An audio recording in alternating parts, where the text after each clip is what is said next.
So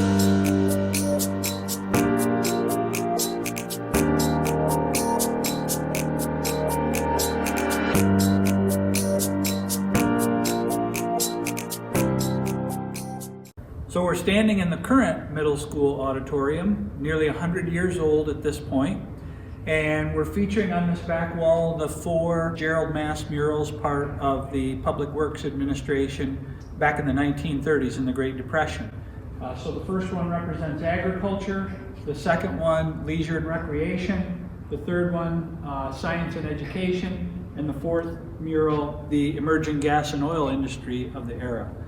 Those murals, wonderful pieces of art hosted by Clare Public Schools.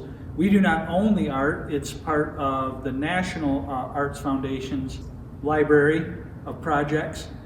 We are trying to partner with some folks who are very capable and experienced across the country and throughout the world at removing and restoring these murals in a new location, possibly in a new building. The auditorium itself, you can see seats a little over 400 students still in basically the original seating arrangement. If you've come to a play recently, you know how terribly uncomfortable they might be because we've grown as human beings over the last 100 years. However, this auditorium still gets used regularly by our drama department. You can see the house lighting up above. That's an interesting piece of equipment that we have to deal with. We have a couple of lights out right now because we've determined it's not safe to change those lights crawling through the ceiling. So we're standing in front of Clare Middle School, again almost 100 years old. And a few things I want to point out here as we look at a building that really has lasted through generations and served the community well, but it's coming close to running its course for today's students and the next generation of students. You'll notice quite a bit of the facade.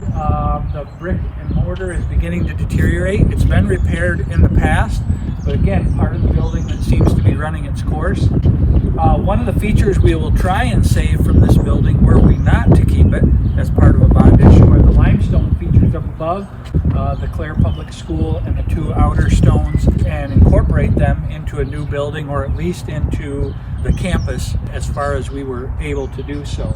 You see the original windows on the outside of the auditorium. Lots of attention this building has had over the years, but again, it may just be, and that'll be up to the voters, but may just be time for us to consider something new for today's and tomorrow's generation of students. So we're in the basement of the current middle school, and I want to show you some of what we deal with when we have to fix things or improve the working innards of the middle school. So this is a room that used to host a number of mechanicals. We've been able to make those a little bit more concise, but if you look up above here, you'll see that the plaster is failing in this area. We no longer use it significantly for storage or mechanicals. Structurally, the building's still safe, but it's not safe for folks to work in here other than when absolutely necessary because of the failing plaster. And we use wood supports to hold some of it up. It's a little loud in here. There's some neat equipment in here, but again, another part of a wonderfully historic building that may be running its course for Clare.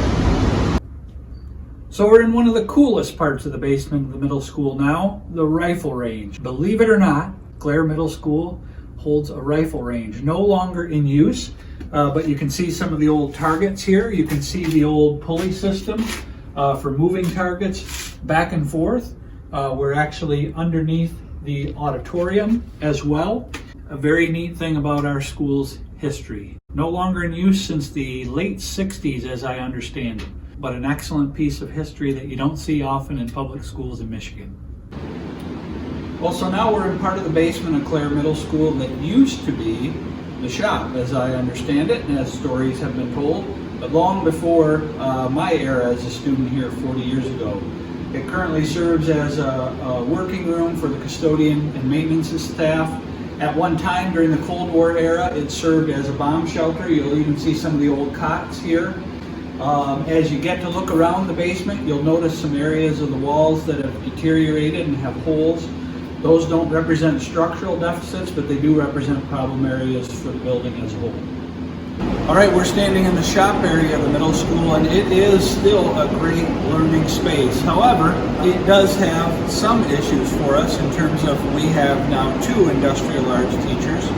We run both woods and metals in this shop, as well as a small engines class.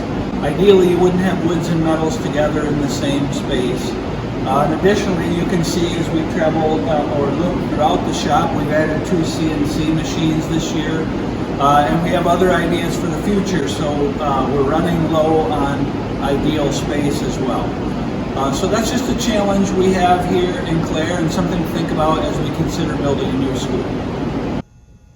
So now we're in the old middle school gym, affectionately known as the dungeon. You'll see our balcony does get some use for storage, no longer for student use at all.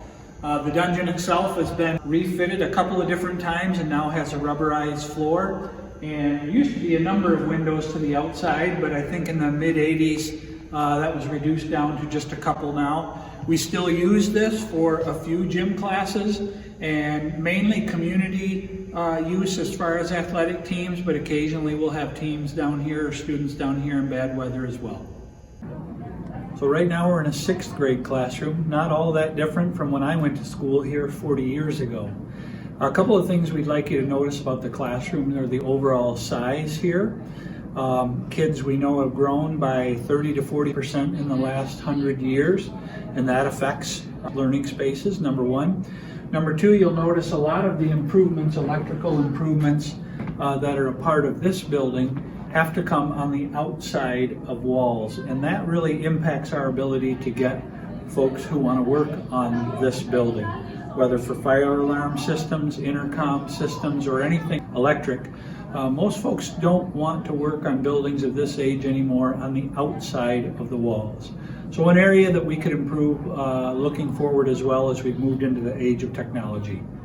So we're in the middle school library on the 2nd floor, and one of the things you're seeing are the effects of nature, water. So regardless of how much energy we continue to put into roofs in a 100-year-old building, water and nature finds a way, and they make life interesting for us here in the middle school library and several other places throughout the building.